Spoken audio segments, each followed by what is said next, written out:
আসসালামু আলাইকুম। আশা করছি আল্লাহর অশেষ রহমতে সবাই খুব ভালো আছেন। আলহামদুলিল্লাহ আমিও খুব ভালো আছি। এগুলো ছিল আমাদের সকালের নাস্তা। তো খুবই আনহেলদি খাবার দিয়ে সকালের নাস্তাটা শুরু করেছি। এরপর হচ্ছে আমি কিছু আমড়ার আচার বানিয়েছিলাম।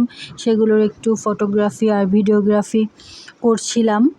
আর ফটোগ্রাফি আর ভিডিওগ্রাফি করার জন্য আমি ঘরে থাকা বেশ কিছু আর্টিফিশিয়াল ফুলের সাহায্য নিয়েছি। তো পরবর্তীতে আবার আমি বাগানবিলাসের কিছু বাগানবিলাসের কিছু ফুলও নিয়েছি। তো দেখতে পাচ্ছেন এখানে খুব জোরে সোরেই কিন্তু ভিডিওগ্রাফি চলছিল আর ফটোগ্রাফিও চলছিল সাথে।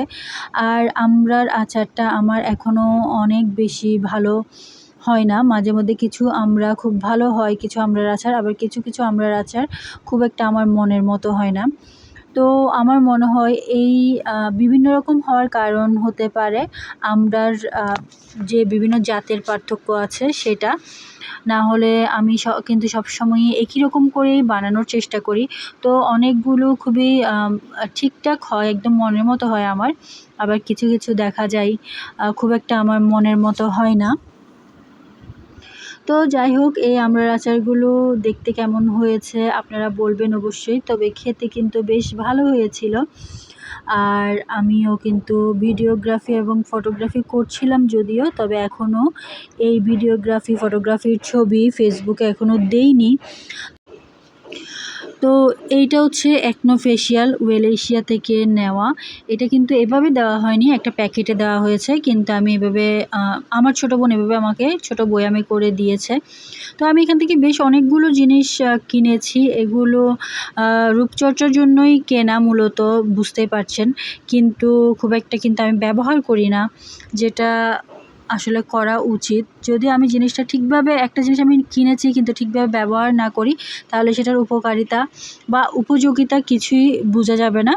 তাই জন্য নিয়মিত ব্যবহার করা উচিত, যদিও আমি করি না আলসেমির কারণে। তো এরপর আবারও খিচুড়ি রান্না করব। আমি যদি আমার হাজব্যান্ডের সাথে একসাথে থাকা হয় তখন তার আবদার প্রায় সময়ই খিচুড়ি রান্না, বিরিয়ানি রান্না এগুলো নিয়েই থাকে। তো আমি চেষ্টা করি করার জন্য, সপ্তাহে অন্তত একবার হলেও খিচুড়ি রান্না করার চেষ্টা করি তখন। তো এখানেও ঠিক তাই করছিলাম। আর খিচুড়ির সাথে আমাদের এবারের রান্না থাকবে মুরগির মাংস। তো খিচুড়ি এবং মুরগির মাংস অনেক বেশি জমে যাওয়া একটা খাবার, একটা আরেকটাকে খুব ভালো কমপ্লিমেন্ট করে। আর এছাড়াও গরুর মাংস হলে তো কথাই নেই খিচুড়ির সাথে। এটা অন্যরকম একটা অনুভূতি, গরুর মাংসের সাথে খিচুড়ি। তো এই তো আমার রান্না প্রায় শেষের দিকে, আমরা খেতেও বসে গিয়েছি অন্যান্য কাজকর্ম সেরে। তো এখানে আবার মিষ্টি কুমড়া ভাজি করেছিলাম অল্প করে, সেগুলোও ছিল। সেগুলো অবশ্য এর আগের দিন করা, এর আগের দিনের খিচুড়িগুলাও নিয়ে দুঃখিত, এর আগের দিনের মিষ্টি কুমড়া রান্না যেটা করেছি সেটাও নিয়ে ফেলেছি একই সাথে। তো এরপর এগুলো হচ্ছে সন্ধ্যার নাস্তা। এগুলো আমার হাজব্যান্ডের খুবই প্রিয় খাবার। এইসব অস্বাস্থ্যকর খাবার তার সব সময়ের জন্যই খুবই পছন্দের। তো এখানে কলা দিয়ে বানানো হয়েছে এই বড়াটা। কলা, তারপর বেকিং পাউডার, তারপর আরও কিছু, চিনি তো অবশ্যই। তবে কলাটা যদি মিষ্টি হয়, চিনিটা না দিলেও কিন্তু হয়। আর চায়ের সাথে এটা খেতে আমিও পছন্দ করি। সে পাশে থাকলে বা একসাথে থাকলে এসব অস্বাস্থ্যকর খাবার আমার অনেক বেশি খাওয়া হয়, যেটা আমার শরীরের জন্য ক্ষতিকর, তারপরেও খাওয়া হয়। তো আমি চাটা একদমই কম নিয়েছি। আর এটা হচ্ছে আমার হাজব্যান্ডের কাপ। তো দুটাই একটু ভিডিও করছিলাম। তো এরপর আমি এখানে ডিম ভুনা করব, সেজন্য পেঁয়াজ মশলা সব কিছু দিয়ে কষিয়ে নিচ্ছিলাম। আর অবভিয়াসলি আমার পেজেরই মশলা, আয়াতসের মশলা। আর এরপর আমি এখানে নারকেল কোড়াবো। এগুলো হচ্ছে পাটিসাপটার জন্য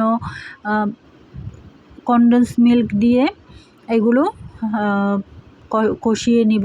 তো কনডেন্স মিল্ক পরবর্তীতে আমি ব্যবহার করব। আর এখানে হচ্ছে আমি একদিনে এখানে কুড়িয়ে রাখি, পরে কনডেন্স মিল্ক দিয়ে এমনই করে থাকি। তো এদিকে আমার হাজব্যান্ডের মোবাইলে আমি বিগ বস ছেড়ে দিয়েছিলাম, তখন বিগ বসের সিজন চলছিল, আর এদিকে নারকেল কুড়িয়ে নিচ্ছিলাম। তো নারকেল কুড়ানোতে আমার হাজব্যান্ড একটা জিনিস হেল্প করে, সেটা হচ্ছে নারকেলটা আমাকে ভেঙে দেয়, যেটা আমি পারি না।